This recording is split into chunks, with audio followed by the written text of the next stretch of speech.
Hey, math fans, we're on section 3.1.2. Let's get started.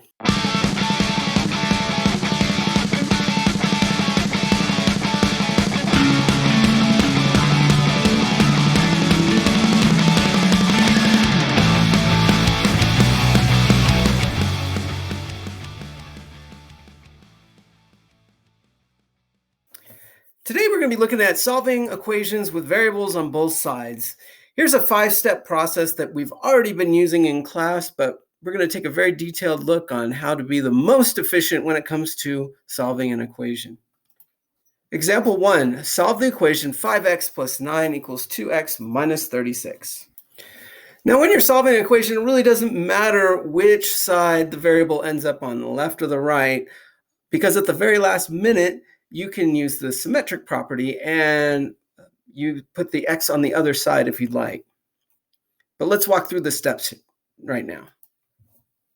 The book decided to subtract 2x first, and you could have subtracted 5x from both sides, but the book is subtracting 2x, so you get 3x plus 9, and then subtract 9, you get 3x is equal to 45. So we've used the subtraction property of equality twice, and then followed by the division property, dividing both sides by 3, you get x is equal to negative 15.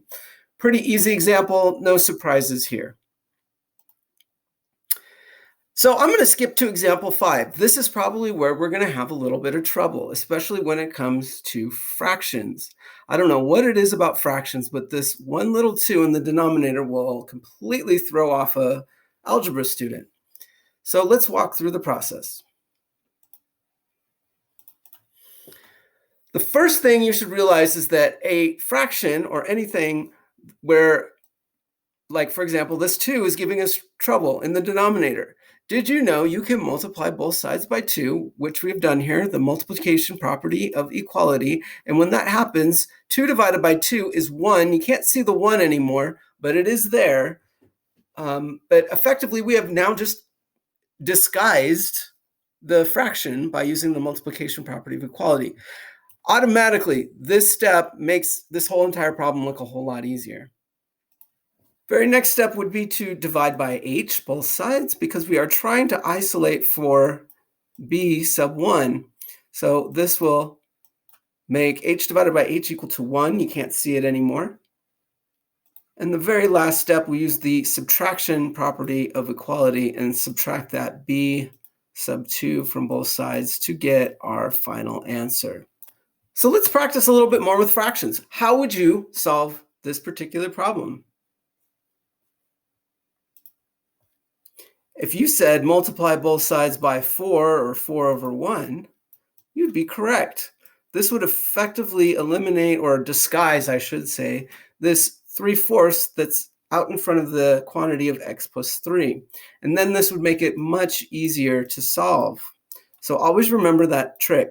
Now, if there's more than one number in the denominator, you're going to have to be a little more clever, and we'll see that in the next example. Take a look at this problem. What would you do in this problem? Pause the video. Think about it.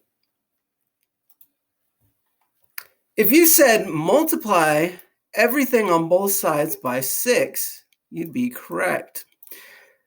By multiplying everything by 6, what this effectively will do is disguise all of these fractions. 6 divided by 3 is going to be 2. So this is going to be actually 16x. 2 goes into 6 3 times. 3 times 3 is 9. And 3 goes into 6 2 times. 2 times 2 is 4. And then we have negative 23 over 6, which 6 divided by 6 is 1. So we're just going to be left with negative 23.